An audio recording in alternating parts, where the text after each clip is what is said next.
Welcome to This Explainer. I am so thrilled you're joining me today. We're going to be taking a look at the art of a peaceful morning, embarking on a really beautiful, immersive, visual journey to basically deconstruct that perfect, tranquil start to the day. In a world that literally demands our attention from the absolute second we open our eyes, we're going to take a step back. Let's just jump right in, clear our minds, and explore how we can intentionally craft the start of our days. So consider this for a moment. What if the most productive thing you could possibly do today was simply to watch the wind blow? Just let that sink in for a second. We are so incredibly used to this relentless, demanding pace of modern life, right? We literally measure our mornings by emails answered or miles run. But before we get into the timeline of our visual journey, I kind of want to challenge that whole mindset. Sometimes stepping back and doing absolutely nothing is actually the ultimate step forward for our mental clarity. Okay, let's dive into this. Imagine those very first moments of the day. Instead of a blaring digital tone shocking you awake, imagine a peaceful morning beginning like this. Notice the gorgeous little micro-narrative happening. We've got this bright-eyed, beautiful round robin perched super delicately on a cherry blossom branch. Those soft pink petals are just catching the early light, and you can even see a few of them gently drifting down through the air. That is nature's gentle alarm clock. It's a soft, living, breathing start to the day, showing birds waking up and playing, totally replacing the jarring shock of a screen with the quiet beauty of the natural world. And as we wake up and look outside, the wider world is just starting to stir. You can almost feel that morning air moving. Just imagine the soft, rhythmic rustling sound as the morning breeze sweeps right through these tall purple lavender fields and wild gardens. The air is cool, it's crisp, and it's totally filled with that fresh, calming floral scent. The way the individual petals are caught mid-air, it perfectly captures that quiet movement. It's a gentle, sweeping flow rather than a frantic rush. It's honestly the visual embodiment of just taking a deep, restorative breath. So the crucial point here is that we aren't just looking at a collection of pretty pictures. What we're actually analyzing is rooted in a very real, very powerful philosophy known as slow living. Basically, it's a lifestyle choice, emphasizing a much slower approach to everyday life. It promotes mindfulness and a deep connection to your environment. It's all about deep intentionality. It's not just about romanticizing rural peace or pretending we all live on a farm somewhere. It's about actively choosing to connect with your environment and finding that stillness in the morning air before the daily grind inevitably kicks in. Now, what's really interesting is how elegantly we move from the expansive outdoors into the intimate, quiet space of the home. This brings that whole slow living philosophy right to our kitchen tables. Just look at these delicate details. We've got a perfectly brewed, violet-hued floral tea with these tiny white blossoms floating gently inside the cup. Beside it, a soft, natural arrangement of lavender and pale pink tulips just resting on crisp linen. A quiet tea time like this, it isn't just about caffeine or hydration.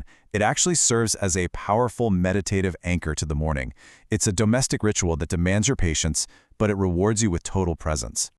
Let's pause for a quick second and compare this to our typical everyday routines. It is a stark contrast for sure. The typical rushed modern morning usually involves, jolting awake in a sheer panic, immediately scrolling through phones, processing bad news, and hastily gulping down coffee while literally running out the door. It's entirely reactive. But the mindful morning we've been exploring is deeply intentional.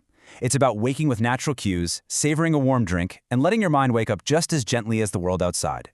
Seeing this difference gives us some really actionable clarity on how we can successfully restructure our own first waking hours. And this brilliantly illustrates the whole idea of finding our physical place within that natural pace. We have two beautiful examples of architecture that doesn't fight the earth, but rather it totally embraces it. In one example, there's this charming stone cottage with a dark door, completely swallowed by climbing green ivy and surrounded by a wild mix of pink flowers. In the other, a classic timber-framed Tudor cottage nestled quietly behind lush green trees, tall grass, and a weathered wooden bench that's just waiting for someone to sit and think. Both of these cozy cottages show humanity living in perfect harmony with nature. The homes feel like they organically grew right out of the gardens they sit in. Let's move forward and see how this builds into the rest of our day. Because let's face it, the reality is we can't stay on our cozy cottages or sit sipping floral tea forever, right? Eventually we have to transition into the wider world. But this lovely brick bridge spanning across a vibrant field of yellow flowers, it serves as the absolute perfect metaphor for this transition. You can step out into the wider day. You can cross over that bridge into your tasks and responsibilities while still carrying that established morning tranquility forward with you. You pass through the gate underneath, but the peacefulness of the morning comes along for the ride. So, how do we actually take this aesthetic and apply it to our own busy lives? Let's distill it down to 3 concrete steps to cultivate your own morning peace, drawing straight from our exploration today. Step 1. Wake with natural light whenever you possibly can, just like our robin in the cherry blossoms. Step 2. Savor a quiet sensory ritual. Brew that floral tea, notice the colors, actually inhale the scent. Let it be your anchor. And step 3. Spend just 1 moment observing nature. Whether it's looking at the trees outside your window or stepping outside to feel the air blow past, connect with your environment before you connect to your internet. Which brings us to our final point, and a lingering question I really want to leave you with today. How will you reclaim your peace in a busy world tomorrow morning?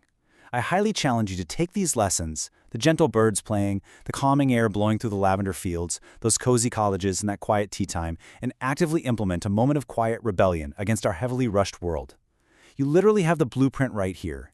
Tomorrow morning, before the world demands a single thing from you, take a deep breath, find your anchor, and just watch the wind blow. Thanks so much for joining me for this explainer. Until next time, stay curious and stay grounded.